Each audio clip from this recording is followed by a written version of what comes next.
अल्हम्दुलिल्लाहि हम्दन कसीरन कमा अमर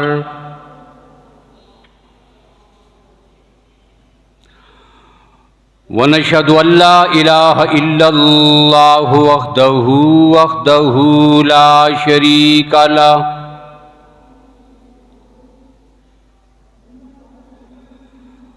ला शरीका लहू फिल खल्क़ि वल अम्र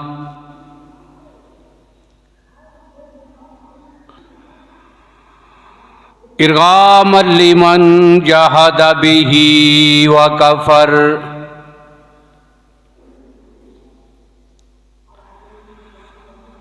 व नशहदु अन्ना सय्यिदना व सनदना व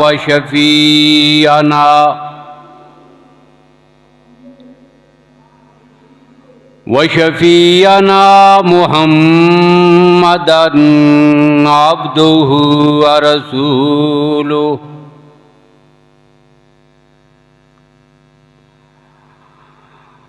अम्मा बादु फ़अऊज़ु बिल्लाहि मिनश शैतानिर रजीम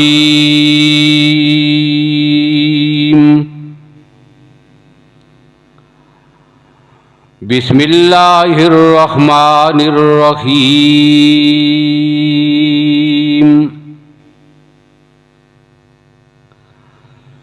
लक़द मन्नल्लाहु अलल मुअमिनीना इज़ बअस फ़ीहिम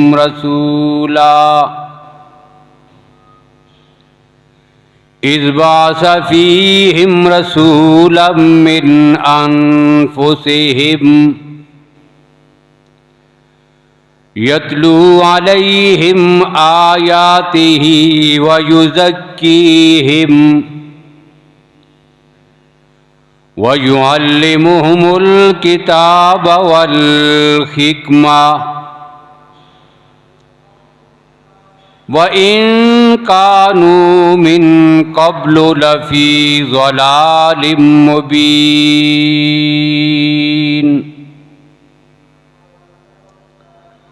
वक़ालल्लाहु तबारक व तआला फ़ी मुक़ामिन आख़र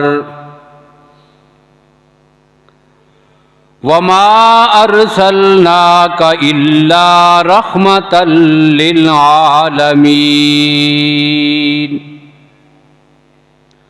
सदक़ल्लाहु मौलानल अज़ीम।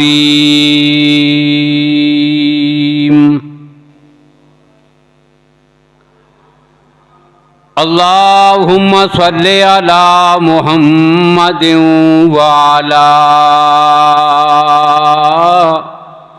आलि मुहम्मद बिअददि मन कहद व काम।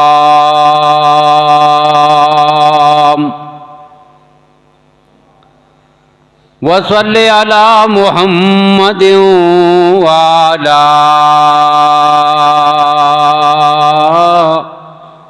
आलि मुहम्मद बिअददि मन सल्ला व साम।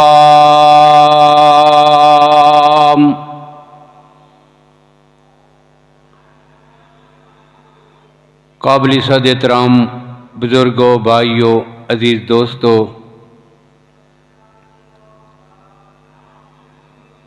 माह रबीउल अव्वल की 12 तारीख़ है और जुमातुल मुबारक का दिन है।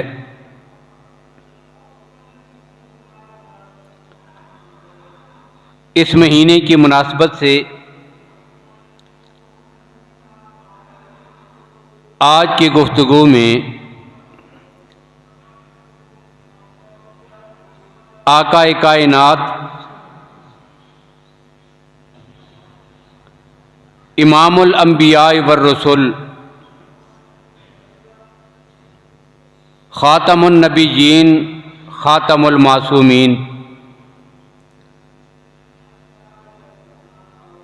नबी अकरम सल्लल्लाहु अलैहि वसल्लम की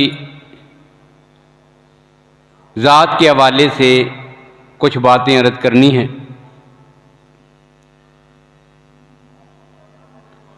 नबी अकरम सल्लल्लाहु अलैहि वसल्लम का जो ख़ानदान है, इसे ख़ानदान बनी हाशिम कहते हैं। ये हाशिम कौन है? जनाब हाशिम नबी अकरम सल्लल्लाहु अलैहि वसल्लम के परदादा हैं, हाशिम बिन अब्द मनाफ। अब ये जो हाशिम थे, ये काबतुल्लाह के मुतवल्ली थे। वहाँ के सारे अख्तियारात इनके पास थे। सिकाया और रफादा, ये काबतुल्लाह के हवाले से दो बड़े ओहदे और मनसब थे। ये इसी शख्सियत के पास थे। गोया के मक्का मुकरमा की हुक्मरानी जनाब हाशिम के पास थी। अब इनका असल नाम हाशिम नहीं था, बल्कि शख्सियत का असल नाम आम्र है। अब इसे हाशिम क्यों कहने लगे? तो हाशिम का माना होता है किसी चीज को तोड़कर छोटे छोटे टुकड़े बनाना। अब ये जब काबतुल्लाह के मुतवल्ली थे, तो उस दौर में जितने लोग काबतुल्लाह की ज़ियारत करने के लिए, तवाफ करने के लिए आते थे, उन सब के खाने पीने, रहने सहने का इंतज़ाम और जिम्मेदारी इनके सर थी। उनके लिए बेहतरीन खाना तैयार करते। और अरब का जो सबसे बेहतरीन खाना है वो क्या है? उसे सरीद कहते हैं। अब ये सरीद क्या होता है? गोश्त पकाकर फिर उसके शोरबे में रोटी डालकर ये जो खाना पेश किया जाता है, इसे सरीद कहते हैं। और अल्लाह के नबी सल्लल्लाहु अलैहि वसल्लम ने इसे अरब का सबसे बेहतरीन खाना करार दिया। अल्लाह के नबी सल्लल्लाहु अलैहि वसल्लम ने एक मौके पर इरशाद फरमाया था, फजलो आयशा अला साइर निसाई का फजल सरीद अला साइर तहाम, कि दुनिया में कामिल मर्द तो बड़े गुजरे हैं, लेकिन औरतों में कामिल औरतें बहुत कम गुजरी हैं। फिर चंद कामिल औरतों का जिक्र किया कि साबका उम्मतों में आप देखें, सैयदा मरियम हैं, हजरत आसिया हैं फिरौन की बीवी, उनका नाम लिया कि ये अपने दौर की कामिल औरतें थी। और फिर एक शख्सियत का नाम लेकर उसे कायनात की सारी औरतों से अफजल करार दे दिया। अब ये नहीं कहा कामिल औरतों में एक कामिल औरत ये भी थी, नहीं। अल्लाह के नबी ने फरमाया, पहली उम्मतों में कामिल मर्द बड़े गुजरे हैं, औरतों में चंद एक गुजरी हैं, जिनमें हजरत मरियम, हजरत आसिया हैं। वह फजलो आयशा तहला साइर निसा, और हजरत आयशा की फजीलत कायनात की सारी औरतों पर ऐसे है जिस तरह अरब के सारे खानों पर सरीद को अफजलियत और फजीलत हासिल है। तो ये खाना होता था सरीद। अब ये जनाब हाशिम ये लोगों को खिलाते थे। रोटी तोड़कर शोरबे में डाली, उनकी खिदमत में पेश की, मेहमान नवाजी की। अब लोग इसकी वजह से असल नाम भूल ही गए, नाम ही हाशिम पड़ गया। अब ये हाशिम, इनके दूसरे भाई का नाम मुत्तलिब था। हाशिम के दूसरे भाई का नाम मुत्तलिब था। अब जनाब हाशिम बाद में ये हुआ, नौजवान थे ये जनाब हाशिम, मुल्क शाम के तजारती सफ़र के लिए तशरीफ़ ले गए। रास्ता मदीना तैयबा से गुजरता था, जिसे यसरब कहते हैं। अब मदीना में पहुंचे। अब पैदल सफ़र है, सवारी पर ऊंट हैं, घोड़ा है, इन पे सफ़र है, और रास्ते में कहीं क़याम करना है। चंद दिन एक जगह ठहरे, फिर अगला सफ़र शुरू हुआ, फिर एक जगह पड़ाव किया, फिर अगला सफ़र शुरू हुआ। यूं ये जनाब हाशम मदीना में चंद दिन ठहरे और वहां सैयदा सलमा से आपकी शादी हुई। एक औरत से निकाह किया, कुछ दिन वहीं ठहरे और फिर वहां से मुल्क शाम चले गए। अब वहीं पर बीमार हुए। भाई को इतला दी गई, मुत्तलिब को, दूसरा भाई मुत्तलिब था, उसे इतला दी गई भाई बीमार है।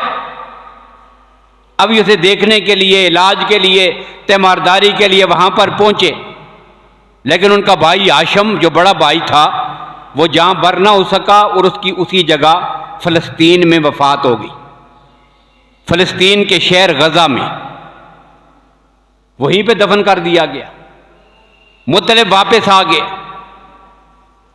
अब उन्होंने एक शादी मदीना में भी की थी, जो सफ़र के दौरान वहां ठहरे थे, शादी हुई थी। अब ये सलमा नामी औरत से आपकी शादी हुई, तो कुछ महीनों के बाद अल्लाह ने इनको एक बेटा अता किया। अब मक्का में पहले तो पता ही नहीं था मुत्तलिब को कि मेरे भाई का बेटा भी है मदीना में। इतला हुई, बेटा चंद साल का हो गया, चलता फिरता है, खेलता है। अब मुत्तलिब को इतला हुई मेरे भाई का बेटा है मदीने में। अब उसे लाने के लिए सफ़र किया मक्का से यसरब और मदीना की तरफ। मदीना तैयबा में पहुंचे, पता किया तो एक बच्चे को देखा काबतुल्लाह के बाहर, एक बच्चे को देखा मदीना तैयबा की गलियों में। नुखीत खूबसूरत एक नौजवान लड़का है। उससे पूछा तो पता चला यही जो है ये हाशिम का बेटा है।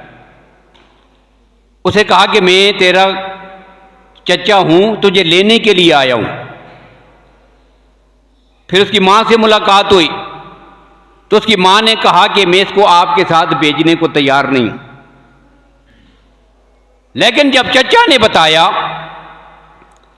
कि हमारे पास वहां काबतुल्लाह की हुकूमत है, हम अल्लाह के हरम के खादिम हैं, अल्लाह ने हमें एक मर्तबा और मकाम दिया है, वो सारे मनासिब और ओहदे हमारे पास हैं, ये आपका बेटा इसी ओहदे पे फायज होगा, इसे मेरे साथ भेजो, तो मां राजी होगी।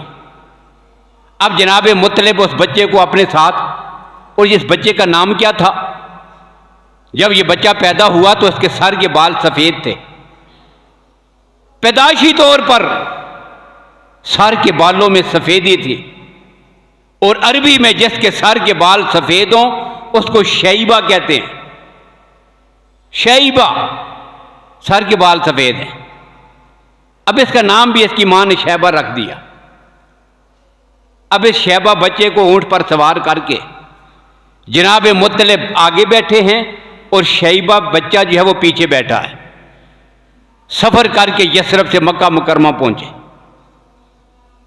अब गुलामी का दौर था, लोग गुलाम खरीद के लाते थे। अब जैसे ही मुत्तलिब मक्का में दाखिल हुए, लोग उनको मिलते हैं, और मिलने वाला हर आदमी ये समझता है कि मुत्तलिब अपने साथ इस बच्चे को खरीद के कहीं से ले आया है। अब रिश्ते का तो पता नहीं, खरीद के ले आया है। तो लोगों ने कहा हाजा अब्दुल मुत्तलिब। अब नाम क्या था? शैबा। लेकिन लोगों ने एक जुमला कहा, हाजा अब्दुल मुत्तलिब, कि ये जो पीछे बैठा हुआ है ये मुत्तलिब का गुलाम है, अब्दुल मुत्तलिब। अब उन्होंने कहा कि नहीं, मेरा गुलाम नहीं, ये मेरे भाई हाशिम का बेटा है। लेकिन जो लोगों ने कहा था ना हाजा अब्दुल मुत्तलिब, तो अब शैबा की बजाय अरब की धरती पर वो अब्दुल मुत्तलिब के नाम से मशहूर हुआ। ये अब्दुल मुत्तलिब कौन है? ये नबी अकरम सल्लल्लाहु अलैहि वसल्लम के दादा मोहतरम। अल्लाह ने 10 बेटे अता किए, सारे जवान हुए। इन्होंने मन्नत भी मानी थी, 10 बेटे दिए अल्लाह ने, अगर सारे जवान हो गए मेरे साथ मुकाबले के लिए, दुश्मन के सामने खड़े होने के काबिल हुए, एक को अल्लाह के नाम पे ज़िबा करूंगा। 10 के 10 जवान हुए। जो नजर माननी थी वो पूरी करने के लिए फिर कुरानदाजी हुई और हर बार नाम निकलता था जनाबे अब्दुल्ला का। ये अब्दुल्ला कौन है? ये नबी अकरम सल्लल्लाहु अलैहि वसल्लम के वालिद मोहतरम ज़बीहुल्लाह हैं, जिनको अल्लाह के नाम पे कुर्बान करने के लिए बार बार इनका कुरान निकला। 1 बार, 2 बार, 3 बार, 4 बार, 10 बार कुरानदाजी हुई और हर बार जो है उनके बदले में 10 ऊंट खड़े किए गए। और आखिरकार 10वीं बार जब कुरानदाजी हुई तो ऊंटों के नाम कुरान निकला। जनाबे अब्दुल मुत्तलिब ने अपने बेटे के बदले में 100 ऊंट अल्लाह के रास्ते में ज़िबा किए। पैगंबर के आबाओ अजदाद में एक हजरत इस्माईल है ज़बीहुल्लाह, जिनके बदले में अल्लाह ने एक दुम्बा ज़िबा करवा कर जनाब इस्माईल का फिदिया दिया था। और लोगों, शायद आपको पता ना हो कि पैगंबर के जदे आला में, आपके नसब में, आपके दादा ने जिस शख्सियत को अल्लाह की राह में कुर्बान करने के लिए पेश किया था, वो मेरे नबी के वालिद मोहतरम अब अब्दुल्ला, ये भी ज़बीहुल्लाह हैं, जिनके फिदिये में अल्लाह ने 100 ऊंटों को कबूल किया। इसीलिए मेरे नबी सिर्फ एक ज़बीहुल्लाह की औलाद में नहीं, 2 ज़बीहुल्लाह की औलाद में आए। एक इस्माईल ज़बीहुल्लाह, एक जनाब अब्दुल्ला ज़बीहुल्लाह। फिर यही अब्दुल्ला हैं, इनकी शादी सैयदा आमना से हुई रज़ी अल्लाह तआला अन्हा, सलामुल्लाहि व सलातुहु अलैहा, उनसे हुई। फिर अल्लाह ने रबीउल अव्वल के महीने में सोमवार के दिन सैयदा आमना के बतन से उस शख्सियत को कायनात में भेजा जिसे दुनिया मुहम्मद रसूलुल्लाह के नाम से याद करती है। यह मुख्तसर सा एक तज़किरा था रबीउल अव्वल में। अब रबीउल अव्वल के अलावा भी अक़वाल हैं, याद रखिए जमहूर का कौल है, यानी अक्सरियत इस पर है कि रबीउल अव्वल का महीना था, वरना कुछ अक़वाल इस महीने के अलावा भी है, मुहर्रम का महीना या रमज़ान का महीना। तो बहरहाल जमहूर का कौल है रबीउल अव्वल का महीना। और एक बात जो हदीस मुबारका से साबित है, अल्लाह के नबी ने फरमाया मैं सोमवार के दिन पैदा हुआ था, पीर के दिन, सोमवार के दिन। मुस्लिम शरीफ में, तिरमिज़ी में, सुनन बैकी में, नसाई में वो हदीस मौजूद है हज़रत अबू कतादा रज़ी अल्लाह तआला अन्हु की। आखिर में चल के मैं उसकी वजाहत भी करूंगा। अल्लाह के नबी फरमाते हैं मैं सोमवार के दिन पैदा हुआ, तो गोया 2 बातें मुतय्यन हो गई, रबीउल अव्वल का महीना और सोमवार का दिन। अब जो रह गई पीछे तीसरी बात कि तारीख कौन सी थी। अब इस तारीख में इख्तलाफ है, तारीख कोई तहय्युन नहीं, 2 रबीउल अव्वल, 7 रबीउल अव्वल, 8 रबीउल अव्वल, 9 रबीउल अव्वल, 12 रबीउल अव्वल, ये सारी तारीखें लिखी गई हैं। और अवामुन नास में जो सबसे ज्यादा मशहूर तरीन कौल है वो 12 रबीउल अव्वल का है। 12 रबीउल अव्वल, जबकि 8 रबीउल अव्वल का जो कौल है ये सहाबा किराम और ताबीहीन से भी मनकूल है, जिनमें हजरत अब्बास रज़ी अल्लाह तआला अन्हु अब पैगंबर के चाचा हैं, और जाहिर है जो चचा अपने भतीजे की तारीख बताएगा वो ज्यादा काबिल तवज्जो होगी, बजाय इसके कि बाहर का कोई आदमी बताए, बाद का कोई मुअर्रिख लिखे या कोई सीरत निगार लिखे घर का एक फर्द अपना चचा वो बता रहा हो और वो साहबी रसूल भी हूं, फिर हजरत जुबैर रजी अल्लाह तआला अन्हु वो यही तारीख बता रहे हैं, तो 8 वाला जो कौल है ये सहाबा किराम से भी मनकूल है। और इसी बिना पर कि जब इस कौल को पैगंबर के सहाबा ने नकल किया था तो मिल्लत बरेलविया के बानी से पूछा गया, मौलाना अहमद रजा खान बरेलवी से। मलफूजात में लिखा हुआ है जिल्द 26 में, एक आदमी ने सवाल किया, कहता है जी हजूर सल्लल्लाहु अलैहि वसल्लम की योम विलादत और योम वफात कौन सा है? तो जवाबन ये बात तहरीर फरमाई कि आका अलैहिस्सलातु वस्सलाम की तारीख विलादत 8 रबीउल अव्वल है और आपकी तारीख वफात 12 रबीउल अव्वल है। तो ये कौल उन्होंने लिखा और दीगर जो है वो फल्कियात वालों ने 9 रबीउल अव्वल लिखा, कुछ ने 12 रबीउल अव्वल लिखा। अब यहां पर आकर एक सवाल है, सवाल यह है कि आखिरकार ये तारीख में ये इख्तलाफ क्यों हुआ है? सोमवार का दिन तो मुतय्यन है, अल्लाह के नबी ने बता दिया था, लेकिन तारीख में इख्तलाफ क्यों है? किसी ने इसकी तरफ तवज्जो नहीं दी थी। अब सहाबा किराम रज़ी अल्लाह तआला अन्हुम अगर चाहते तो तारीख का तयन तो हो जाता, अल्लाह के नबी सल्लल्लाहु अलैहि वसल्लम के सामने खुद सवाल कर देते।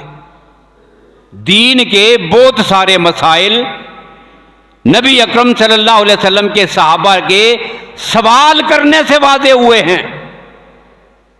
अल्लाह के नबी के सामने सहाबा सवाल करते थे, अल्लाह के नबी जवाब देते थे, और यह सीखने सिखाने का बेहतरीन तरीका है। अल्लाह ने अपने नबी के जरिए उनके सहाबा को यह तालीम दी थी कि दीन को सीखना चाहते हो तो मेरे नबी से सवाल किया करो। वो हदीस जबरील इसकी बड़ी दलील है। जिब्रील अमीन आए, इंसानी शक्ल में आगे बैठे, सवाल किए, अल्लाह के नबी ने जवाब दिए। अब सहाबा किराम हैरान भी हैं कि वो सवाल करने वाला सवाल करता है, अल्लाह के नबी उसको जवाब देते हैं, साथ ही वो तस्दीक भी करता है,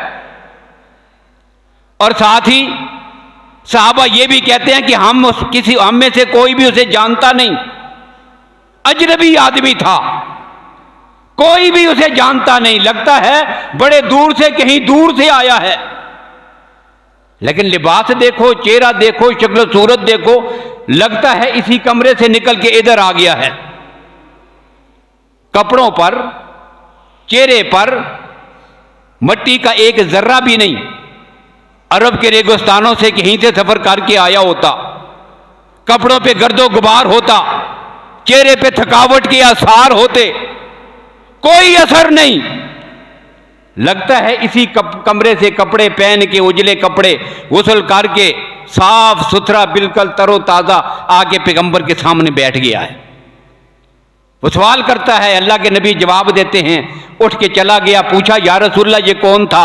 अल्लाह के नबी ने फरमाया जिब्रील अमीन हैं, अल्लाह ने भेजा है ले युअल्लिमुकुम दीनकुम, ये इस वजह से आए हैं, अल्लाह तुम्हें तरीका बताना चाहते हैं अपने नबी से दीन कैसे सीखा जाता है।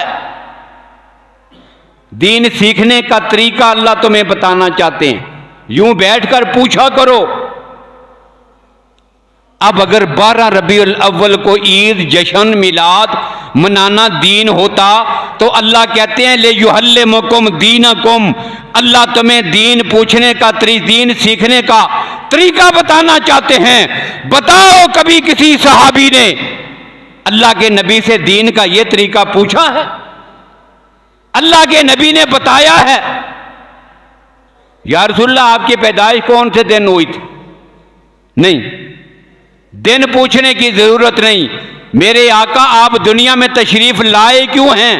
बस उस मकसद को अपनी जिंदगी का मकसद बनाना है। मकसद मिलाद की तरफ तवज्जो है। किसी ने नहीं पूछा, अल्लाह के नबी ने कभी नहीं बताया कौन सी तारीख थी। सैयदा खलीमा रज़ी अल्लाह तआला अन्हा, खलीमा सादिया, जो मेरे पैगंबर की रज़ाई माँ हैं, जिन्होंने दूध पिलाया, आका कायनात की खिदमत में हाजिर हुई, कलमा पढ़ा, मुसलमान हुई, साहबियात में शामिल हैं, वो ही बता देती अल्लाह के नबी की तारीख़ पैदाइश कौन सी है। पैगंबर के चचे बता देते, पैगंबर के घर वाले बता देते, और कुछ नहीं, पैगंबर के वो सहाबा कि जिन्होंने पैगंबर की दाढ़ी के सफ़ेद और काले बाल गिनकर उम्मत को बता दिए, वो ही बता देते। शमाइल तिरमिज़ी में है, अल्लाह के नबी सल्लल्लाहु अलैहि वसल्लम की मुबारक दाढ़ी में सफ़ेद बाल कितने थे, आप हदीस को उठा के पढ़ लें, वहाँ पे उनकी तादाद भी लिखी हुई है। जिन्होंने इतनी चीज़ों को महफूज करके उम्मत तक पहुँचाया है, आखिर क्या वजह थी? इस तारीख में इख्तलाफ क्यों हुआ? कोई 2 कहता है, कोई 7 कहता है, कोई 8 कहता है, कोई 9 कहता है, कोई 12 रबीउल अव्वल। तहय्यन क्यों नहीं? अब 2 बातें और भी कही जा सकती।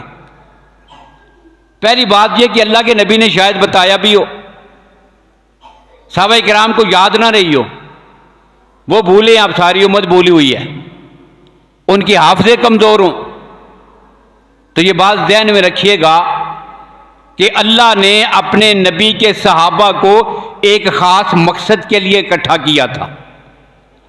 ये कोई इत्तफाकी जमात नहीं, ये अल्लाह की तरफ से मुंतखब लोग हैं। इनका काम क्या है? आज दुनिया में हमारे पास कंप्यूटर है, आज हमारे पास लिखने के लिए कापियां हैं, आज रिकॉर्ड महफूज करने के लिए रजिस्टर हैं, वीडियो है, ऑडियो है, रिकॉर्डिंग है। ये सारी चीजें मिलकर अल्लाह की कसम किसी चीज को इतना महफूज नहीं बना सकती जितना पैगंबर के सहाबा ने दीन को महफूज बना दिया। आपको पता नहीं उनके हाफजे कैसे थे? सैयदना अबू हुरैरा रज़ियल्लाहु अन्हु तशरीफ लाए मस्जिद नबी में, अल्लाह के नबी के सामने। अल्लाह के नबी ने चादर जमीन पर बिछा दी, उसमें कुछ पढ़ के दम किया, फरमाया अबू हुरैरा उठाकर सीने के साथ लगा लो। अबू हुरैरा ने चादर उठाई, अपने सीने से लगा ली। कहते हैं अल्लाह की कसम, जिस वक़्त भी जो बात पैगंबर की ज़ुबान से सुनता था मेरे दिल में लिखी जाती थी, कभी जिंदगी भर कोई बात मुझे नहीं भूली। ऐसा हाफिज़ा था। और ऐसा हाफिज़ा था सैयदना वाशी बिन हर्ब रज़ियल्लाहु ताला अन्हु, साहबी रसूल सैयदना वाशी बिन हर्ब। कैसा हाफिज़ा था इस साहबी का, और सारे साहबा की यही कफियत थी। इनकी महफिल में 2 आदमी आए, 2 आदमी आए, और दाखिल होने के पहले, दरवाजे से अंदर दाखिल होने से पहले एक आदमी ने कहा कि पूरी जिंदगी में एक दफा मुझे वैशी ने देखा है, अब मैं उसका इम्तिहान लेना चाहता हूं कि वो मुझे पहचानता है कि नहीं। अपने चेहरे पर भी हाथों पर भी पर्दा कर लिया, सिर्फ पांव नंगी हैं और आंखें नंगी हैं। जाके उनके सामने बैठ गए, कहा पूछना चाहता हूं, मुझे देख के बता दे, मेरे पांव को देखो, मेरी आंखों को देखो, बताओ मैं कौन हूं। जाके बैठ गए। अब यही सवाल हुआ, मुझे जानते हो मैं कौन हूं? तो सैयदना वाशी ने उसके पांव की तरफ देखा, पांव पे नजर पड़ी और पांव देखकर एक जुमला कहा। उसे कहा कि जब मैं छोटा बच्चा था, जुबैर इब्ने मुतम का गुलाम था, उनके घर में रहता था, वहां पे एक बच्चा पैदा हुआ। जिस दिन वो बच्चा पैदा हुआ, मुझे मेरे मालिक ने बच्चा उठाकर कपड़े में लपेट कर दिया कि फलां खानदान में जाकर फलां औरत के हवाले करके आ जाओ, वो औरत इसे दूध पिलाएगी। मैं बच्चे को उठा के ले गया, मैंने उसके चेहरे से कपड़ा उठाकर देखा नहीं था, लेकिन चूंकि बच्चे के पांव नंगे थे, मेरी एक नजर बच्चे के पांव पे पड़ी थी। आज तेरे पांव पे नजर पड़ी है, मुझे याद पड़ता है वो बच्चा तू ही है। अब बताओ, जिस दिन बच्चा पैदा हो और एक आदमी बड़ी उम्र को पहुंच जाए, जिसामत में, कदो कामत में, हुलिये में, शक्ल में फर्क पड़ता है कि नहीं? लेकिन हाफिज़ा है कि क्या चीज है, कमाल है। सिर्फ एक बार वो पांव देखा था जिस दिन वो बच्चा पैदा हुआ था। आज साल गुजर गए हैं, बुढ़ापे की उम्र को पहुंचने वाला है, और वाशी की नजर पड़ी, कहते हैं तू वो बच्चा तो नहीं है। यकदम अपने चेहरे से नकाब उतार दिया, कहने लगा वैशी में वही बच्चा हूं जिसे तूने उठाकर फलां खानदान में दूध पीने के लिए भेजा था। ये हाफजा है, ये कमाल का हाफजा। और ये तो पैगंबर के सहाबा हैं। बाद में जो लोग आए उनके हाफजे भी बड़े कमाल के। ये जो पैगंबर के सहाबा लिखना पढ़ना उसकी तरफ तवज्जो नहीं देते थे। लिखा होता है तारीख में कि पूरे अरब में चंद सहाबा थे जो लिखना जानते थे, जो लिखते थे, बाकी लिखता कोई नहीं था। ये लिखते क्यों नहीं थे? ये लिखने की मजबूरी और ज़रूरत मेरे और आपके लिए है। ये बाद वाले अदवार की ज़रूरत और मजबूरी है, लेकिन उनके लिए ये मजबूरी नहीं थी।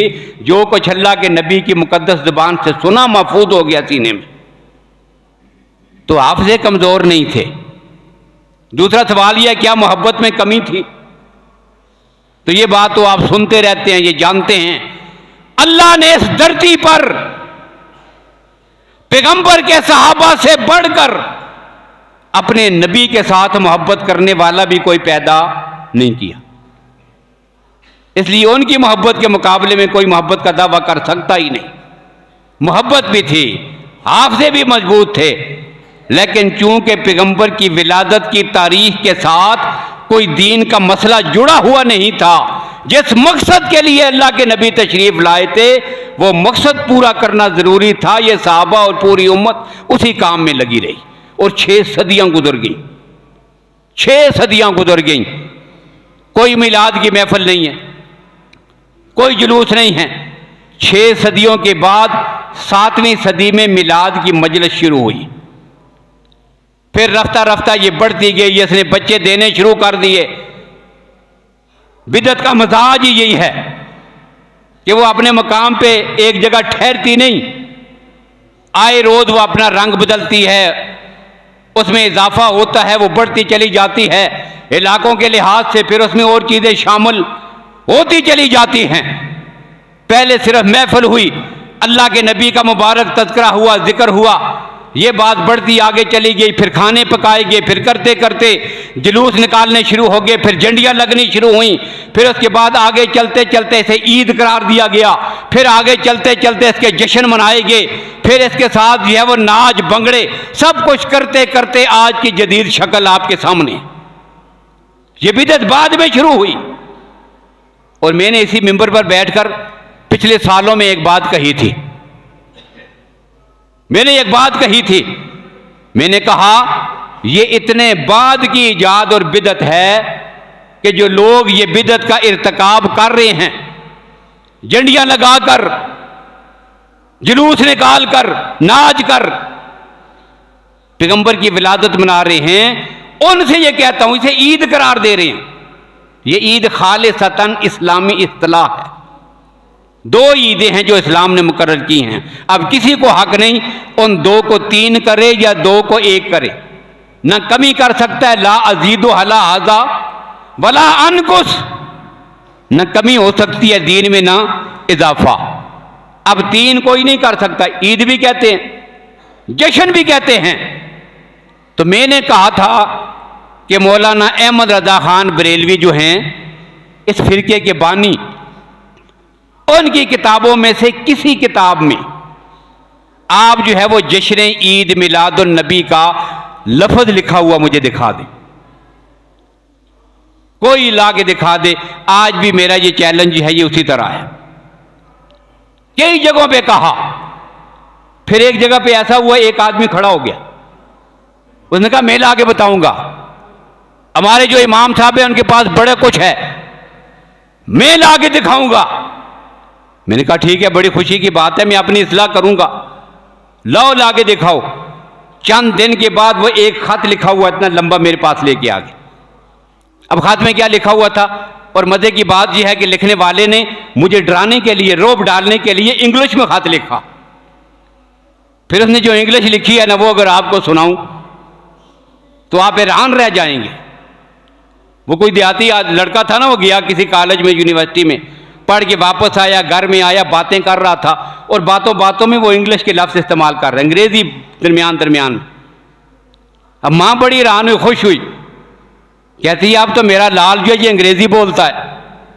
तो उसने क्या कहा था, उसने कहा अम्मा पता तो तुझे तब चलेगा अपने लाल का जब तेरा बेटा पानी को वाटर कहेगा, अभी तो मैंने इंग्लिश बोली ही नहीं। पता तो तब चलेगा कि जब मैं पानी को वाटर कहूंगा। खत लिख दिया जी इंग्लिश में, बड़ी इल्मियत जगाने के लिए, खुद अपने नाम के साथ हजरत अल्लामा फलां फलां फलां सब लिखा, 3-4 लाइनों में अपने अलकाब लिखे और नीचे खत लिख दिया कि जी ये लिखा हुआ है अहमद रज़ा खान बरेलवी ने फलां किताब फलां फलां फलां, इसमें ये लिखा हुआ है।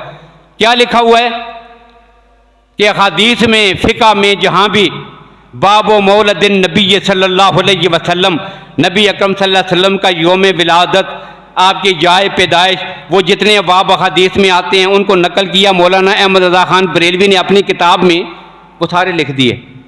मैंने कहा हम तो सदियों से सालों से अपनी किताबों में इनको देख रहे हैं, सदियों से किताबों में लिखा हुआ है, हम पढ़ रहे हैं, हमारी किताबों में पढ़ा जाता है, सियासत में है। भाई इसमें तो बात ही नहीं, बात है जश्न और ईद में कि तुमने पैगंबर की विलादत के दिन को जो ईद और जश्न कहा, इसे ईद और जश्न मौलाना अहमद रज़ा खान बरेलवी ने कौन सी किताब में लिखा है? ये ला के देखा, कहीं भी नहीं है। तो जो चीज इनकी अपने बानी ने अपनी किसी किताब में नहीं लिखी, तो पता चला कि ये उसकी भी दुनिया से जाने के बाद की इजाद है। और अगली बात कहता हूं, हम कहते हैं रसूलुल्लाह की विलादत का जिक्र करना ऐन इबादत है, बल्कि अल मुहन्नद अल मुफन्नद उलमाए देवबंद की मुस्तनद किताब जिसमें उनके अकायद का जिक्र किया गया है, वहां पे लिखा गया है कि विलादत मुस्तफ़ा के तो कहने ही क्या, मेरे पैगंबर के मुबारक पाँव के साथ जो नालैन और जूते मुबारक हैं, उनके साथ जो खाक लगती है, उस खाक का जिक्र करना भी हम इबादत समझते हैं। अकीदा ये है जी। तो विलादत का जिक्र करना तो है ना इबादत। और अगली बात भी कहता हूं, हम पैगंबर का मिलाद मनाने के भी कायल हैं। मनाओगे मिलाद पैगंबर का?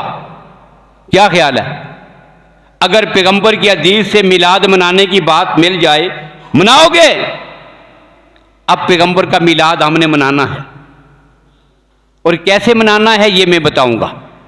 अल्लाह के नबी से पूछ के मनाना है, मेरे नबी ने जैसे मनाया था। और ये वो दलील है कि जो अहले बिदअत ने खुद भी अपनी दलील के तौर पर पेश किया। क्या? मुस्लिम शरीफ की हदीस है, वो जो आगाज में मैंने जिसका हवाला दिया था, हजरत अबू कतादा रज़ी अल्लाह तआला अन्हु से पूछा गया, या रसूल अल्लाह, आप हर सोमवार को रोजा रखते हैं, क्यों रखते हैं? अल्लाह के नबी ने फरमाया, इसी दिन मैं पैदा हुआ था, मैं अपनी पैदाइश की खुशी की अपना मिलाद मनाता हूं। और मिलाद कैसे मनाता हूं? मैं हर सोमवार को रोजा रखता हूं। और सोमवार के साथ एक खूबी और भी जिक्र की, इसी सोमवार के दिन मैं पैदा हुआ था, और सोमवार के दिन ही मेरे सर पे नबुव्वत का ताज रखा गया था। गोया के पैगंबर की दोनों विलादतें, एक जिस्मानी विलादत है जो रबीउल अव्वल में सोमवार के दिन हुई, और एक पैगंबर की रूहानी विलादत है जो गार में पैगंबर के सर पे जब नबुव्वत का ताज रखा गया, पहली वही नाज़िल हुई। दोनों दिन सोमवार के थे। अल्लाह के नबी फरमाते हैं, मैं इसकी खुशी में हर सोमवार को रोजा रखता हूं। मनाओ फिर। कैसे? हर सोमवार को रोजा रखना है। पैगंबर की मिलाद की खुशी कैसे मनानी है? हर सोमवार को रोजा रखना है। ये है ये पैगंबर की मिलाद मनाने का तरीका जो अल्लाह के नबी ने बताया। और दूसरी बात, जिस दिन आदमी रोजा रखे उस दिन ईद होती है। ईद वाले दिन रोजा रखना जायज है, और जिस दिन रोजा रखने का हुक्म हो, क्या वो दिन ईद होगा? ये दोनों चीजें आपस के मुतज़ाद हैं। जब अल्लाह के नबी ने रोजा रख के बता दिया तो पता चला कि ये ईद नहीं है, गैर ईद है, तभी तो इसका रोजा रखना जायज है। तो ये सारी बिदहात हैं, खराफात हैं। अल्लाह की ज़ात हमें इनसे महफूज रख के जो तरीका अल्लाह के नबी ने बताया, जिस तरह उन्होंने खुशी मनाई है, और कायनात में कोई ऐसा नहीं है कि जिसे अपने नबी की पैदाइश पर खुशी ना हो। कोई ऐसा नहीं जिसे पैगंबर की विलादत बासआदत पर खुशी ना हो। बस इतनी सी बात है कि पैगंबर की विलादत की खुशी के नाम पर हम पैगंबर के दीन की खिलाफ वर्जी करें, आपकी शरीयत के खिलाफ चले, बिदआत का इर्तिकाब करें, बेहयाई के मुजाहरे हों, इसराफ हो और शिरकिया नाते और नज़में हों, गाने बजाने हों, इसराफ हो और गैर मुस्लिमों की तकलीद और उनकी नकाली हो, उनकी तरह हम भी बर्थडे मना लें और पैगंबर की सुन्नत को पसे पोश डाल दें, तो कल क़यामत के दिन हम अपने नबी को क्या मुंह दिखाएंगे। एक आदमी दलील के तौर पर कह रहा था आज दलील पूछते हो मिलाद की दलील क्या है। हमें वो खातिब कारी कह रहा था, कहता है दलील पूछते हो इस मिलाद को मनाने की दलील क्या है। कल मैदान महशर में भी पूछते फिरोगे कि पैगंबर की शफात की दलील क्या है। ये उसकी दलील थी। अब पैगंबर की हदीस को पढ़िएगा। क़यामत का दिन होगा, अल्लाह के नबी फरमाते हैं मैं अपने हौज़े कौसर पे बैठा हूँगा, लोग मेरे हौज़ की तरफ आ रहे होंगे। इतने में कुछ लोगों का एक जुलूस एक गम्मे गफीर मेरी तरफ बढ़ेगा। जब वो करीब आएंगे युखालो बैनी व बैनहुम, फरिश्ते बड़े बड़े डंडे और गुर्द लेकर मेरे और उनके दरमियान हायल हो जाएंगे। उन्हें रोक कर पीछे हटा दिया जाएगा, उन्हें मारा और पीटा जाएगा। मैं अपनी जगह खड़ा होकर फरिश्तों से सवाल करूंगा कि फरिश्तों इन्हें मेरे करीब क्यों नहीं आने देते। फरिश्ते में मुझे जवाब में कहेंगे ला तदरी माह दसू बादक, या रसूल अल्लाह आपको पता नहीं है, आप दुनिया से तशरीफ ले आए थे, आपके आने के बाद इन्होंने आपके दीन में कितना इजाफा कर दिया था। आपकी अजान पे राजी नहीं, आपके तरीका जनाजा पे राजी नहीं, आपके तमाम अमूर पे और सुन्नतों पे राजी नहीं, अपने तौर पर दीन में इजाफा कर लिया था। ये अहले बिदअत हैं। अल्लाह के नबी फरमाएंगे सोहकन लिमन बदल आबादी, इनको यहां से दफा कर दो जिन्होंने मेरे बाद मेरे दीन को बदल डाला था। तू शफात की बात करता है, पैगंबर की शफात उसी को मुयस्सर आएगी जिसने जिंदगी में पैगंबर की सुन्नत के मुताबिक जिंदगी गुजारी हो। अहले बिदअत को तो डंडे मार के पीछे हटा दिया जाएगा। किसे शफात मिलेगी मैदान महशर में। इसलिए डरना चाहिए, खुदा का खौफ करना चाहिए। पैगंबर की लाया हुआ दीन अल यौम अकमलतु लकुम दीनकुम, व मुकम्मल दीन हमारे लिए काफ़ी है। अब क़यामत तक उसमें कमी और इजाफे की कोई गुंजाइश बाकी नहीं है। अब बाकी बातें इंशाअल्लाह आइंदा गुफ्तगू में अल्लाह ताला हम सब को अपने तमाम अफ़ाल में नबी अकरम सल्लल्लाहु अलैहि वसल्लम की सुन्नत के इत्तिबा करने की तौफीक नसीब फरमाएँ। व आखिर दावाना अनिल हम्दुलिल्लाहि रब्बिल आलमीन।